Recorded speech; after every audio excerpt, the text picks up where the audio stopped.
I do not run a Michael Jackson channel. I've been listening to Off the Wall lately. That album makes me dance, no matter what mood I'm in. I've also been listening to the Jacksons, watching concert footage and documentaries about them and Michael Jackson. I'll leave that to the actual Michael Jackson channels like The Detail, The Thriller Effect, and Hannah Savage.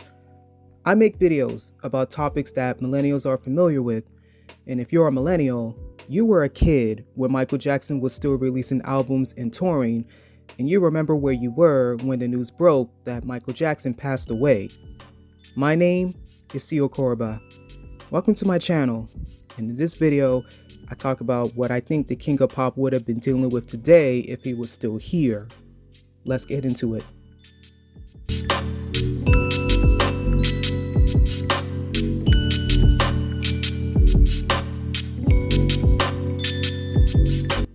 During the press conference for what was supposed to be his final concerts, Michael Jackson himself said, "This is it." Michael Jackson said years ago that he doesn't like touring, and he didn't want to tour when the Dangerous album was released, but he ended up going on tour to raise $100 million for children and the environment, and he also went on tour after releasing the History album. Michael Jackson was 50 years old when he announced the This Is It residency. I think that he was exhausted, was ready to stop touring for good and focus on raising his 3 children that were young at the time.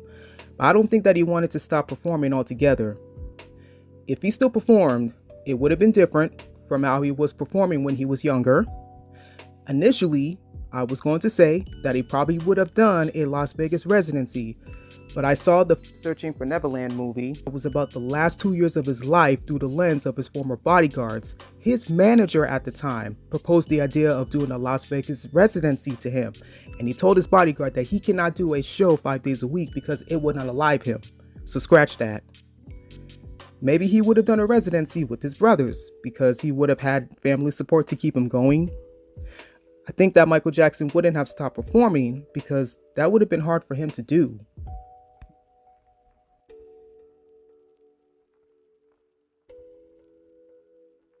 During the 2000s, Michael Jackson was losing money due to investments that didn't work out, his career slowing down because of the change in times, and a trial in 2005 that drained him financially. Michael Jackson was $140 million in debt around 1998 because of child SA accusations in 1993 that led to him settling out of court for $23 million. And his lavish spending habits. Michael Jackson took out a $270 million loan using his stake in Sony ATV and the Beatles song catalog as collateral. He spent the loan and an additional $120 million within a few years. By the time Michael Jackson passed away in 2009, he was $500 million in debt.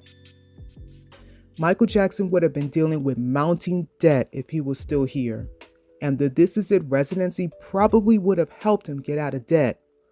The residency was projected to earn around $80 million from the first 10 dates alone, and who knows how much would have been made from the additional 50 shows if he was able to do them.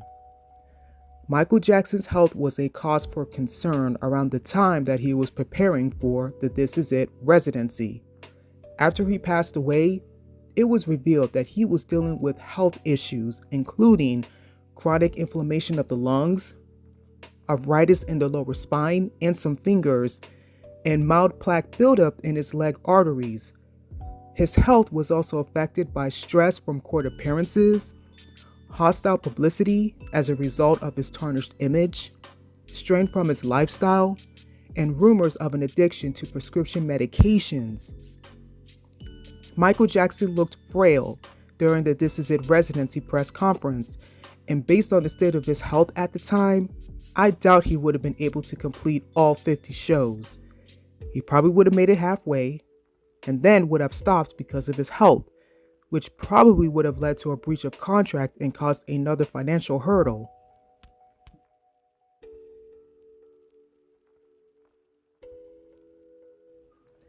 In a video called Fatal Addiction, that talked about Michael Jackson's dependency on pain medications that led to his untimely passing, it was mentioned that Michael Jackson felt like he went as far as he could go in his career. He was starting to feel depressed, and that This Is It residency felt like he was getting to do what he loves to do. Michael Jackson had been performing since he was 5, and by the time he was in his 30s, he held the record for the most Grammys won in one night for Thriller. His albums sold 86 million copies at the time. He received a star on the Hollywood Walk of Fame. He probably has the shortest induction ever since he was only able to give a 4-minute speech. He was awarded the Presidential Public Safety Commendation Award from former President Ronald Reagan, an Artist of the Decade honor from former President George H. Bush, and Point of Light Ambassador. He continuously received awards for his contributions to music, including 2 Rock and Roll Hall of Fame inductions, one with the Jacksons and one as a solo artist. By the 2000s, when he was in his 40s, he accomplished what most recording artists don't accomplish until they're in their 60s, or don't accomplish at all. When you've been doing what you love for years and sacrificed a normal life to do it, and now you can't do it anymore because you're tired, it's like, what now?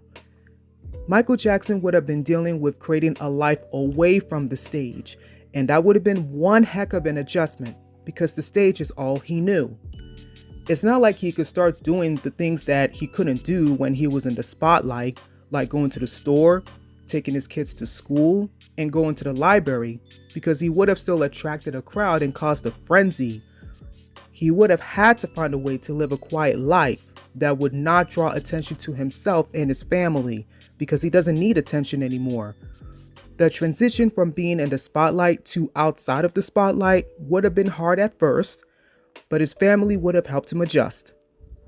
I also think that he would have been dealing with finding peace within himself and healing from the trauma that he dealt with from his childhood, teenage years, and as an adult, because he would have had to since he's not distracted by tours, press releases, and recording music. Michael Jackson admired Peter Pan, the forever young Disney character that never grows up.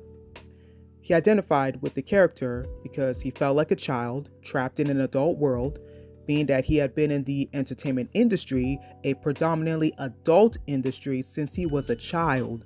While most kids went to school and did silly and fun things that kids normally do, Michael Jackson was recording albums, making television appearances, and touring with his brothers.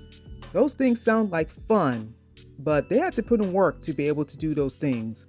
Work that didn't allow Michael Jackson much time to be a kid, and he spent his adult life trying to make up for the time that he lost as a kid.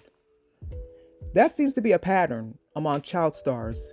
They sacrifice being a kid in order to live their dream or their parents' dream, and feel the effects of that when they transition into adulthood, and the gravity of the effect depends on the type of family support they have. Michael Jackson once said, "I don't want to grow old. I think growing old is the ugliest thing." And I think that him not getting to live his life the way most kids and teenagers do might be a factor in why he felt the way he did about getting older. He got to do what he loved to do, but there wasn't a balance between work and life. If Michael Jackson was still here, he would have been 66 years old, and we probably would have seen less of him because he would have been staying away from the spotlight.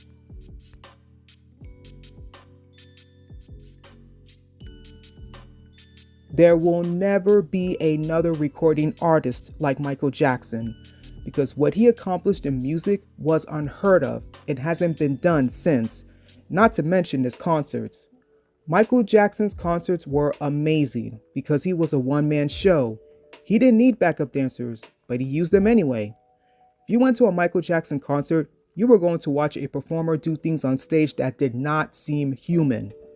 Michael oversold arenas, and the hysteria at the concerts were something else. I remember as a kid watching his concert special during the Dangerous tour more than once, and the cameras would pan to fans passing out and having to be carried away. That doesn't happen at concerts nowadays. Michael Jackson was an incredible performer. He had many signature dance moves that are emulated to this day, and his impact on dance is still felt. His performances are studied, and there are choreographers and recording artists around today that more than likely were inspired by Michael or Janet Jackson. Michael Jackson wasn't just on a league of his own, he was on his own planet, and there will never be another like him. And that is why he is the king of pop, because he is the greatest of all time. The recording artist that comes close to making the same impact is Beyonce. She is a global superstar, but even she will tell you that if Michael Jackson didn't exist, she would not be the performer that she is today, and he's the greatest to ever do it. I've created a Buy Me a Coffee page where I post videos that are not on my channel because of the uninteresting topics like MTV Spring Break and Versus Battles, if you still remember what that is.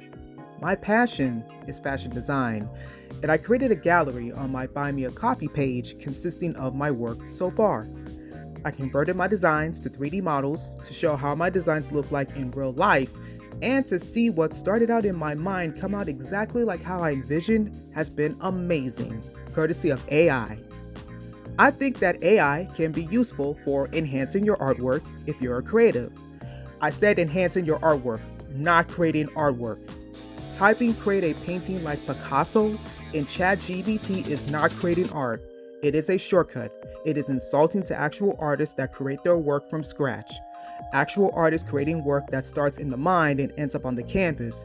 And the canvas is not a prompt where you're typing commands to produce, quote, art that is being made for you entirely by technology. The problem is not AI. The problem is the intent. Check out my page. You just might like it.